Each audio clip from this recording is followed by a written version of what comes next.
Well, howdy there, internet people. It's Solo again. Today, I want to talk about something that Beau of the fifth column was talking about, and that is bias and narratives. And pretty much what I have to say about this is that he's right. I mean, not too many things that Beau is wrong about, right? But I would say I live here in this part of town called a historic Filipino town, aka it's just like a little it's a little town right next to Echo Park. Usually it just gets thrown in with Echo Park and Westlake. So here's one of those places where, like, if crime happens, or sometimes if it's a bad thing, they'll say in the Westlake district or in Echo Park. If it's a good thing, historic Filipino town. And there's still a lot of Filipino families that live here.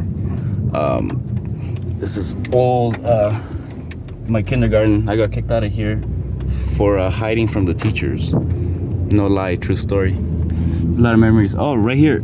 I was hitting that curb at those stairs a long time ago. Cops came. 8 units. Well, actually, no.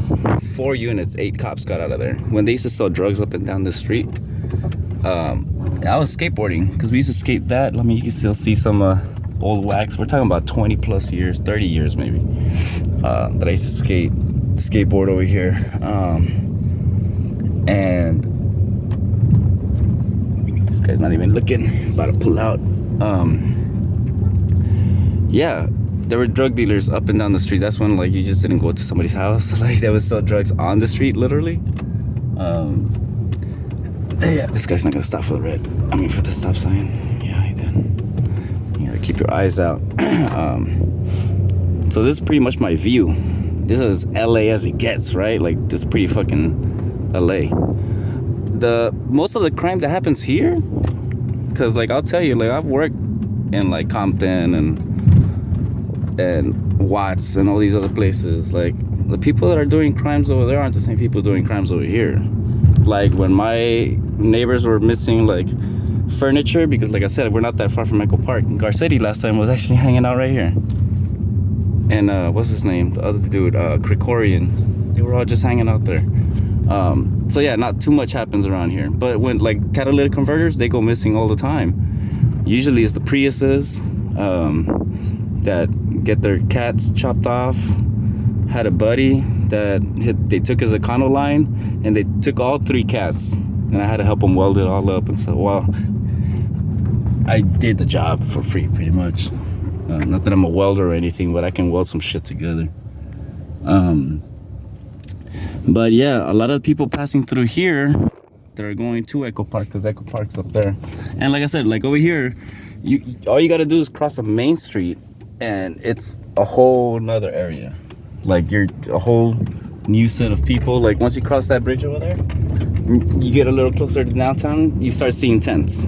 Around here, you don't really see tents, people hanging out or trying to sleep or anything on the streets. But the freeways separate. Like, there used to be people that would sleep under the freeways, and that would cause problems. But, like, most of the time, like, the crimes that are here, that happen around here, they're not usually from the people that live around here. It's people passing through, backpackers and stuff like that. Before, like I said, at Echo Park, the fence is still up. And all those people, they weren't local people, most of them. There were people from other areas coming through, taking patio furniture from the streets. I mean, not from the streets, from the neighbors' yards and stuff. So, like, bad news, man. And, like, I can honestly say that for, like, catalytic converter thefts and stuff like that, around here in this neighborhood, because I see them post up pictures and stuff all the time on the Nextdoor app, usually it tends to be white, Hispanic, and Asians. And there's a certain look to them. Just like most criminals, they have a certain look to them, right? These guys they have a tweaker look, which makes sense because catalytic converters are not cheap, and they're not, you know, when you sell them off, you get a pretty good, chunk of change for somebody's stolen property, right? But yeah, they got to keep that meth game up in order for them to, do it or do whatever kind of drugs they're doing. If they're, doing pills ain't cheap.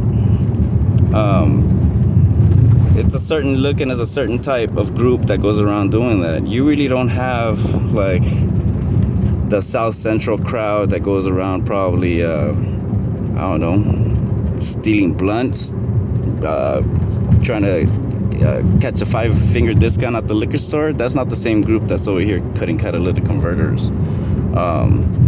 And there's all types of stuff. I mean, look how they've changed it. The fence is still up. The duck is out there. Well, was that goose? A swan? No, it's not a swan. It's not a black swan. That would stand out too much. They probably wouldn't even. Somebody would come and take it probably. But and it's one of those things where there's people out here. There's maintenance crews and cops and stuff and all that. But like, if something's happening over here, like by the time somebody that's on that side comes over, or like let's say one of the biggest concerns right now, like if you see there's not really anybody jogging or doing anything, right? I mean, I know it's holiday season and stuff, right? But usually before there will always be people running. People try to be all very how can I say, athletic, and try to keep good health around here, right? This is where you hear about like the Silver Lake hipsters and the Echo Park hipsters, all that. All those stereotypes come from here. Now, the funny thing is, I was born and raised here, and those stereotypes apply to the new people that showed up, right? Because I'll tell you what, like I get profiled for being an outsider because my whole neighborhood got gentrified. But so like when the cops come looking around for somebody, the first person that sticks out is me, the dude with the fucking hoodie, the Hispanic looking dude that looks like he doesn't belong here, yet my family's been on the same block since the 70s. Look at this guy, he has no idea where he's going.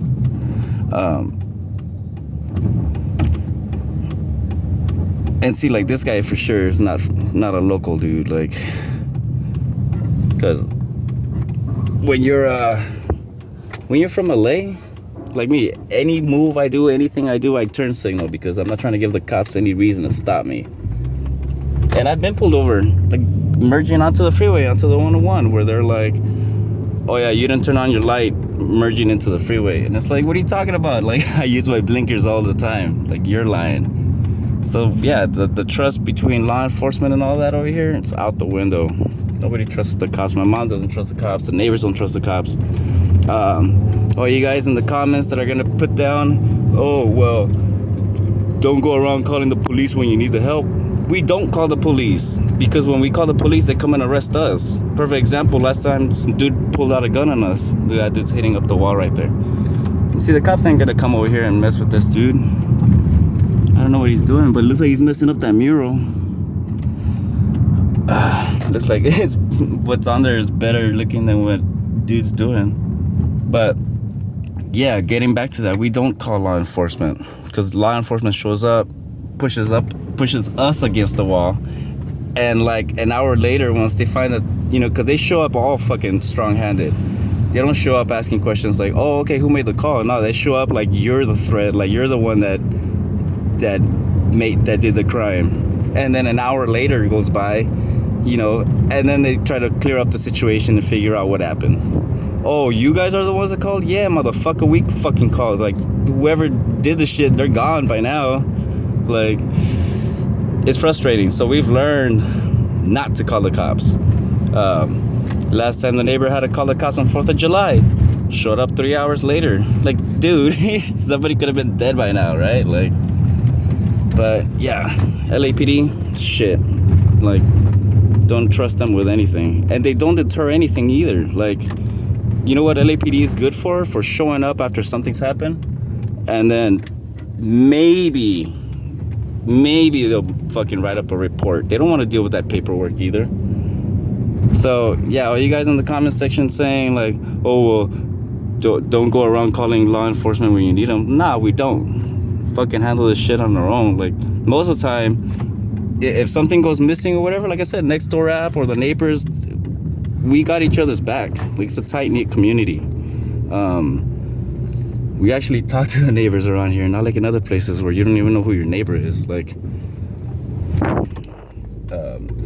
and I can't speak for every neighborhood. Not every neighborhood's the same way, but at least we've been there long enough where if something needs to be said to a neighbor or something needs to be communicated, it gets communicated. We talk, you know. So this is just a little intro. We're now in Echo Park, but like I said, when you see on Twitter and all that LA's burning and like all hell's breaking loose and smash and grabs, there's nothing going on, dude. I used to hear the same thing about my country when I used to watch the news. Oh, watch out, because they'll hold you for ransom, and the gang activity is real bad. It's all bullshit. It's all propaganda. Like, take it from the horse's mouth. I live here, been living here. Like, yeah, sometimes it does get a little crazy, but it comes in waves. It comes and goes. It's not bad. Like, home is home, you know? And even if it does get bad, I don't think anybody would ever leave it. You're gonna be more vigilant, that's for sure. Like, I'll tell you what, living here, everybody I see, I size them up just in case something goes down. Not that I'm gonna do anything, but that's just something. You gotta be aware of your surroundings. I've known the friends get in the bus, and like as somebody's getting off the bus, they'll get punched in the face, and then dude jumps out the bus, and then they're like, "Who was that?" You know, you gotta keep your eyes open. But not gonna say crime doesn't happen, but yeah, you know, like, it's not what the news stations say. There's a lot of things that, like, I watch the news and I'm like, man, I might just start doing videos on that, on like certain crimes, because like, yeah, some USC security guard just got shot, and that's in like past downtown LA. It's like lower LA, but even there, the dude that committed the crime, not the person you would think it is, you know, committing the crime. You guys can look that up. Just, you know, don't just hear about the crime, but look into it. Most of the time, you'll be surprised by who's the one actually doing the crime. It's crazy. But yeah, till next time, I'm gonna stop right here. I need to go pick up some coffee creamer. But yeah, till next time, peace.